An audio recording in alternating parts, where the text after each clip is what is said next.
Отсюда! Что ты здесь трешься? Ведь все уже, все! Да я такое же право имею, как ты! Если уже физически не могу ни видеть, ни слышать. Съезжай уже, сколько можно?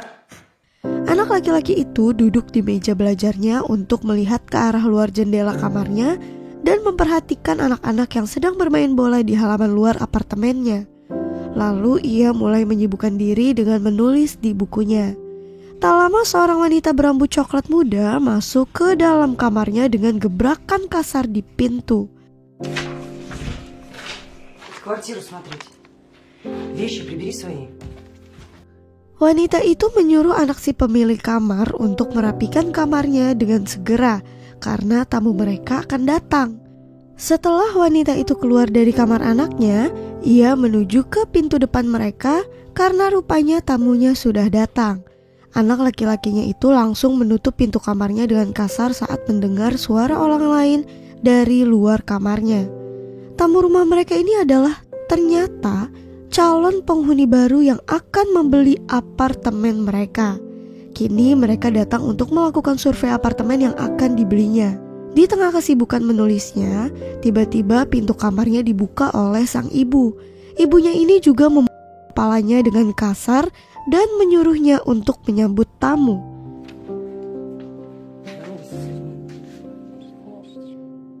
Namun, Alyosha tak merespon dan melakukan suruhan ibunya. Ia malah melengos keluar dari kamarnya dan si calon pembeli rumah mulai puas dengan apartemen yang akan mereka beli. Malamnya, ibu Alyosha sedang duduk di sofa menggulir layar ponselnya sambil meminum anggur. Lalu, seorang pria datang masuk ke rumah mereka. Pria itu menjelaskan pada mantan istrinya jika anak itu membutuhkan sosok ibu di usianya. Wanita yang sedari tadi duduk itu mulai menyuarakan pendapatnya untuk perdebatan ini. Ia mengatakan jika anak itu membutuhkan sosok ayah, apalagi anak itu suka dengan hal-hal seperti perkemahan dan asrama. Bahkan ia ingin menjadi tentara suatu hari nanti. Dan perdebatan mereka semakin menjadi dan saling membentak satu sama lain. Да, когда захочешь, тогда и скажешь. Хочешь, прямо сейчас давай, разбуди его и скажи. Давай, вперед. Seolah melupakan jika anak yang mereka bicarakan berada di rumah ini. Sedangkan anak yang dijadikan bahan bertengkar orang tuanya merasa frustasi di kamarnya. Ia menangis tanpa suara di kamarnya hingga seluruh tubuhnya bergetar. Отсюда! Что ты здесь трешься? Ведь все уже, все! Да я такое же право имею, как ты! Если уже физически не могу ни видеть, ни слышать. Съезжай уже, сколько можно? Ia sudah tak kuat mendengar orang tuanya yang selalu saja bertengkar. Dan pertengkaran orang tua Alyosha ini berakhir dengan ibunya yang masuk dan langsung mengunci pintu kamar. Di pagi harinya, Alyosha sudah disiapkan segelas minuman coklat hangat di meja makan. Namun anak itu hanya melihat minuman itu dan tak menyentuhnya. Че клёвый такой? Заболел? Я не клёвый. Ia lalu berdiri dari kursinya dan akan keluar rumah, dan si ibu menanyai putranya itu mana ucapan terima kasihnya. Alyosha lalu mengucapkan terima kasih kepada ibunya sebelum ia pergi keluar rumah.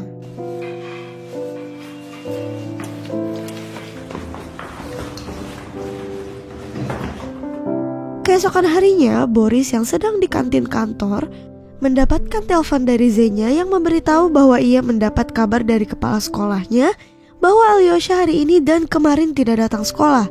Zenya memberitahu jika ia tak bertemu dengan Alyosha sejak kemarin anak itu berangkat sekolah. Kemarin ia pulang larut malam dan tak memeriksa Alyosha dan bangun siang hari ini. Jadi ia berpikir putranya itu sudah berangkat sekolah. Mendengar kabar itu, Boris justru menyalahkan Zenya yang tidak memperhatikan Alyosha dengan benar.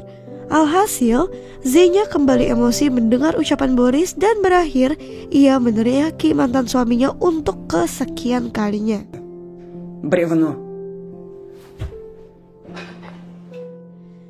Zenya menghubungi polisi untuk menindaklanjuti putranya yang tidak pulang dalam sehari.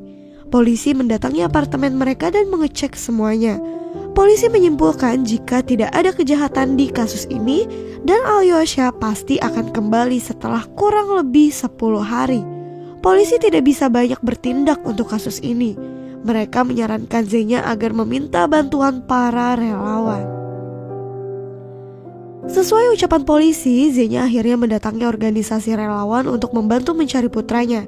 Tak lama Boris juga datang, lalu ketua organisasi relawan itu menjelaskan kembali pada Boris yang duduk di kursi. Ketua relawan itu menyimpulkan ciri-ciri Alyosha seperti yang disebutkan ibunya. Relawan itu lalu meminta Zenya untuk mengecek media sosial putranya, namun ia tak terlalu tahu media sosial putranya. Akhirnya relawan memutuskan untuk mulai mencari di kerabat mereka.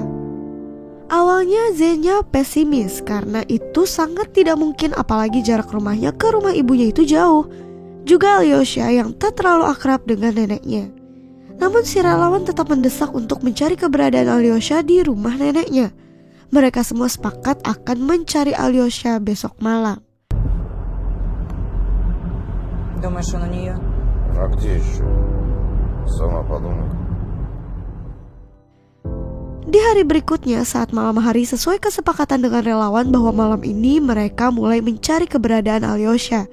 Mereka mendatangi rumah ibu Zenya yang agak jauh. Mereka semua turun dari mobil saat sudah sampai di sebuah pagar besi seng dan mereka membuka pagar itu lalu masuk ke dalamnya. Di dalam sana masih ada pagar besi seng lagi. Mereka dibukakan dari dalam oleh salah seorang relawan wanita. Mereka masuk dan mulai mencari Alyosha di sekitar rumah. Si pemilik rumah yang awalnya tertidur pun terbangun akibat kebisingan dari luar rumahnya. Mama, открой, Алёша пропал! Wanita tua itu pun membuka pintu rumahnya, bersiap mengomeli tamu malam yang mengganggu tidurnya. Wanita tua itu lalu mengomel saat mendapati anak perempuannya datang malam-malam bersama beberapa orang. Walaupun begitu, ia tetap mempersilahkan mereka masuk ke dalam rumah untuk bicara. Zenya mempertanyakan keberadaan putranya yang hilang pada ibunya. Ibunya tentu menjadi bingung karena cucunya itu tidak pernah datang ke rumahnya sendirian. Dan berakhir Zenya kembali diomeli dengan ibunya di depan banyak orang. Не надейся! Я Богу все завещаю! Все! Ibunya juga membongkar cerita buruk di balik pernikahan Zenya dan Boris yang cukup membuat Zenya malu. Karena banyak orang yang mendengar ucapan ibunya termasuk ketua relawan. Di sepanjang perjalanan, Zenya mengulas balik kisah mereka bagaimana awal mula ia bisa menikah dengan Boris. Ia berkata pada mantan suaminya yang sedang mengemudi ini, jika dulu saat ia menikah, ia tak sedikit pun mencintainya. Ia mau dinikahi hanya agar bisa kabur dari ibunya. Dan rupanya si mantan suami ini hanya memanfaatkannya untuk mendapatkan sebuah pekerjaan. Wanita itu lalu berteriak dalam mobil dan menyalahkan mantan suaminya itu. Серьезно. Я тоже серьезно, пошла. У тебя сын пропал, скотина! Keesokan harinya mereka mulai mencari Alyosha di daerah hutan. Para relawan turun ke area hutan sesuai dengan instruksi dari ketua, lalu memanggil nama Alyosha sesuai instruksi. Namun pencarian mereka kali ini juga nihil. Tak ada tanda-tanda akan menemukan anak laki-laki berusia 12 tahun itu. Kali ini polisi juga turut bertindak. Mereka mengecek CCTV untuk melihat kemungkinan kemana Alyosha pergi. Anak itu ternyata pergi dengan terburu-buru, masih menggunakan jaket merahnya, lalu keluar dari rumah dengan berlari, dan para tetangga juga tak ada yang menjadi saksi saat Alyosha pergi. Untuk pencarian yang lebih serius, kini Boris sebagai ayah kandung Alyosha memutuskan untuk mengambil cuti kerja dan tidak menemui Masha. Wanita itu kini sedang mengungkapkan kekesalannya karena Boris tak memiliki waktu untuk bertemu dengannya, malah pergi mencari Alyosha bersama mantan istrinya. Маша, не глупи. Я тебя люблю. Правда? Namun dengan mudah Boris mengatasi masalah ini. Ia hanya meyakinkan Masha bahwa hanya dialah orang yang dicintainya. Di tempat lain, lelaki Zenya sedang melakukan video call dengan wanita lain. Bahkan mereka berbincang layaknya sepasang kekasih yang melakukan hubungan jarak jauh alias LDR. Zenya tentu tak menyadari itu karena kini ia sedang tidur di kamar lelakinya. Setelah mengakhiri video callnya, pria itu menghampiri Zenya yang mulai terbangun dan berlagak seolah tak melakukan apa-apa sebelumnya. Zenya lalu mendapat telepon dari ketua relawan untuk menanyai teman-teman Alyosha. Ketua relawan, Zenya dan juga Boris mendatangi sekolah Alyosha. Mereka menanyai satu-satu teman Alyosha apakah ada suatu tempat khusus seperti markas untuk mereka bermain, namun anak itu hanya diam saja memasang wajah serius tak mau menjawab. Si ketua relawan mencoba agar anak itu mau memahami situasi bahwa keselamatan temannya lebih penting ketimbang sesuatu tempat rahasia mereka. Perlu beberapa kali si ketua relawan untuk membujuk anak itu, hingga akhirnya ia mau memberitahu lokasi markas mereka. Anak itu mengatakan bahwa markas itu adalah sebuah bangunan kosong di tengah hutan. В лесу там. Пас у нас. Хорошо. Что это, землянка, шалаш? Ketua tim relawan itu membawa banyak orang untuk pencarian di bangunan kosong tengah hutan ini. Mereka juga menyiapkan tim kesehatan yang membawa ambulans untuk mengobati siapapun yang terluka dalam pencarian ini. Mereka semua mendengar briefing ketua relawan sebelum mulai melakukan pencarian di gedung besar yang terbengkalai ini. Mereka mulai memasuki area gedung yang gelap walaupun sedang siang hari. Ayah Alyosha menemukan sebuah jaket di lantai satu gedung. Это его куртка. Пихто Иван, прием. Нашли куртку, отец уверен, что это его. Как принято.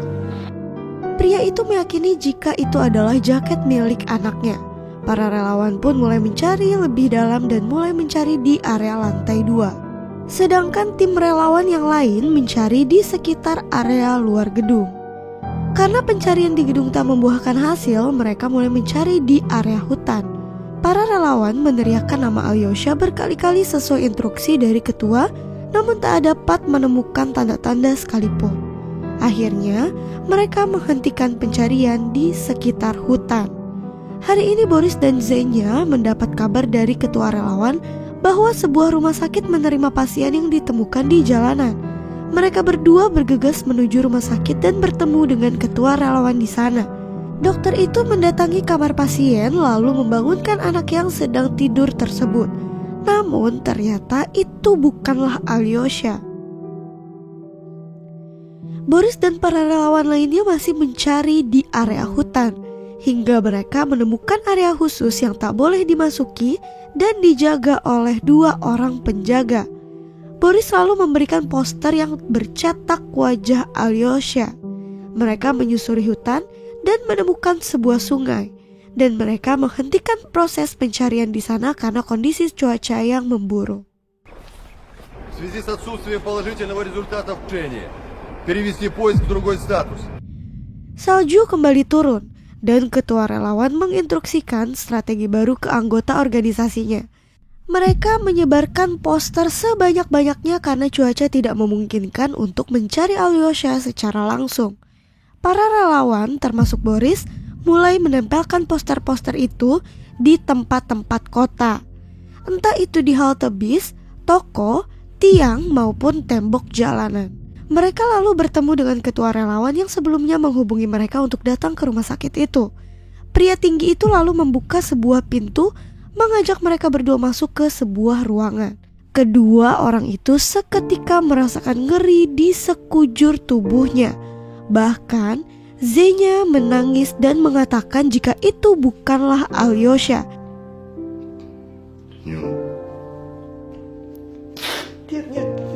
Ia mengatakan jika putranya itu memiliki tanda lahir di dadanya. Lalu ketua relawan itu bahkan menantang Zenya untuk melakukan tes DNA terhadap jasad yang sudah membusuk di depannya ini. Zenya lalu menoleh ke arah Boris yang sedari tadi terdiam mencerna semuanya. Zenya memukuli Boris yang hanya diam saja tak mengatakan penolakan. Ketua relawan itu lalu memisahkan Zenya yang menyerang Boris lalu membawa wanita itu keluar dari ruangan dan langsung dibantu oleh lelaki Zenya untuk menangani wanita itu. Sedangkan Boris memegangi kepalanya yang rasanya akan pecah saat itu. Putranya sudah tiada karena kabur dari rumah, dan itu karena dirinya tak memahami putranya dengan baik sebagai orang tua.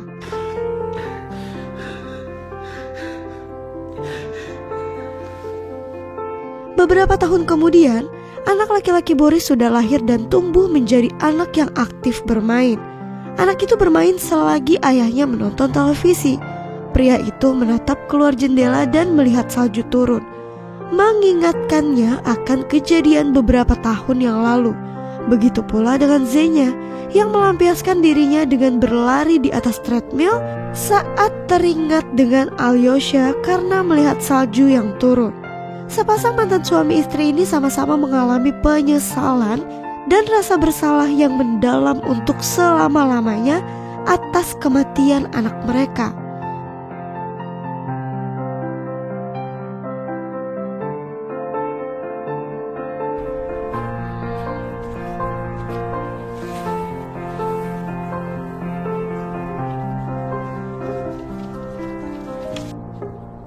Dan film pun selesai. Mohon maaf apabila ada kesalahan dan kekurangan dalam video ini. Terima kasih.